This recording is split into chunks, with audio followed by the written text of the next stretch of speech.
All right, BS Live Rocks, Bobby and Shane Radio, MaxIncRadio.com. Thanks for joining us. It is Thursday night here in Studio 69, Willando Beach, and Willando Beach is a great place to be. Not as great as Lunenburg, Nova Scotia, where they're all loony, including the guy we're talking to, Barry from Dirt Road Home. How you doing, man? Oh, man, I'm doing awesome. Thanks for having me on. So weather's nice today in Nova Scotia? Weather's nice enough. They probably have the Blue Nose 3 out of port. We're growing more Christmas trees for the rest of the world, and we've got more dirt roads per capita than anybody else, man. Look at you guys, eh? By the way, I love that picture of that old car going down the dirt road. Is it the album cover, or I know it's on when you go to YouTube, it shows it as all the imaging. Yeah, I came across that picture maybe a year and a half ago on a Google search, and I always saw that as being the first album cover. That's the plan. It comes from the Public Archives. It's a museum picture from the first highway in the U.S., and that was in Washington State in 1918. So, speaking of dirt roads and Dirt Road Home, how long have you guys been together, and how did you get together? About 3 years ago, Dave gave me a call. He knew that I had done some recording and some music programming at Acadia University. He told me he was going to be building a home recording studio. And so we worked together on designing that, and when his house was built and the studio was finished, we decided it was a good time to record some songs. Now, this is an EP that you have? Yeah, right now we've recorded and engineered our own EP. It's 5 songs, did all cracking ourselves, all of the initial mixing. Then we sent it out to a studio locally to have them do the final EQing on it. And now we're at the point we're just trying to raise enough money to get the entire thing mastered and out there for everyone to enjoy. But right now you can enjoy demo versions of the songs on Reverb Nation and Facebook. Go give them a spin. You know what? I want to talk to you about Reverb Nation. How much do you use it? How effective is it? You know, it was around years ago. And then, of course, there have been so many, I guess, advances where bands could put their music out digitally. But I still see a lot of bands using Reverb Nation. Do you like it? And does it work for you? Honestly, it's working better for us than Facebook is. It's really nice and streamlined. It's friendly to use. It's free for the most part. People seem to be liking it and following the links to Reverb Nation more than they are to YouTube. You're a rock blues band, correct? Yeah, that's the truth. Now, what are some of your influences, and who does some of the songwriting? In terms of my influences, I grew up listening to stuff like Mellencamp, Huey Lewis, Boston, Clapton, Bryan Adams, Foo Fighters. I mean, all these guys, they just went out and did a really great rock show. You guys playing live right now? We are. We take just about every opportunity we can to go out and play, especially if someone will pay us to do original material, which is a hard market to crack. And that was going to be my question, too, out in Nova Scotia, what the original band market is like, or do you have to go out and play a number of cover shows first? Can you mix in your originals? What's it like there? I fought with the issue of covers for a long time, and about 10 years ago I made a decision that I wasn't going to play the same songs every night that I hadn't written.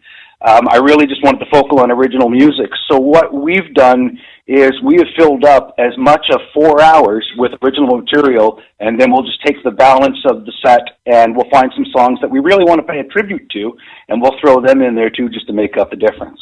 We're talking to Barry from Dirt Road Home out in Nova Scotia. Bobby R. Rock.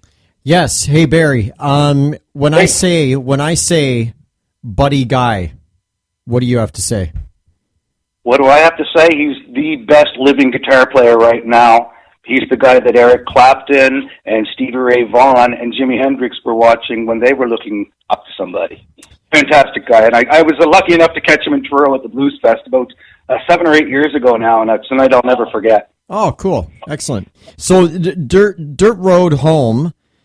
Now your lyrics, Buddy Guy is featured in 3 tunes?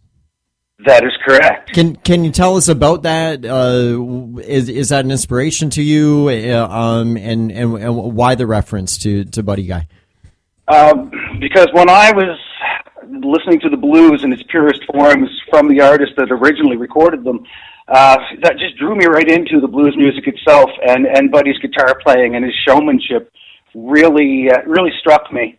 So, when I'm writing some songs and a section of that song makes me think of Buddy Guy, I'll pay a tribute to him by mentioning him, and hopefully some of our listeners will say, well, who the heck is this Buddy Guy this fella's mentioning? And they'll look him up. We're talking to the Bandemonium Band of the Week, Dirt Road Home, which leads me to the question, how did you come across Bandemonium, and how have they helped you in your career so far? Bandemonium actually found us. They contacted our acting manager, who is also our drummer, Dave Croft, and they worked with Dave to show us how we can actually do cross-promotion to start building a fan base and gaining some resources that help you tackle the modern music market. Talk about your single, too, Breaking My Heart. Oh, my. Well, that's the song that I wrote about the very first time when someone actually broke my heart. And I took it out on her in this song. And then, of course, years later, we make amends, and now there's this nasty little song out there about her. So I'm sure she's going to hear it. She's living in Toronto. Hi, Erica. Sorry about this song. I love it. What are some of your plans moving forward this summer for Dirt Road Home? First and foremost, we want to get out there and play, continue to build a local fan base. So anybody that's going to pay us to play will at least, let us bring beer, and we'll play for free. We'll start there.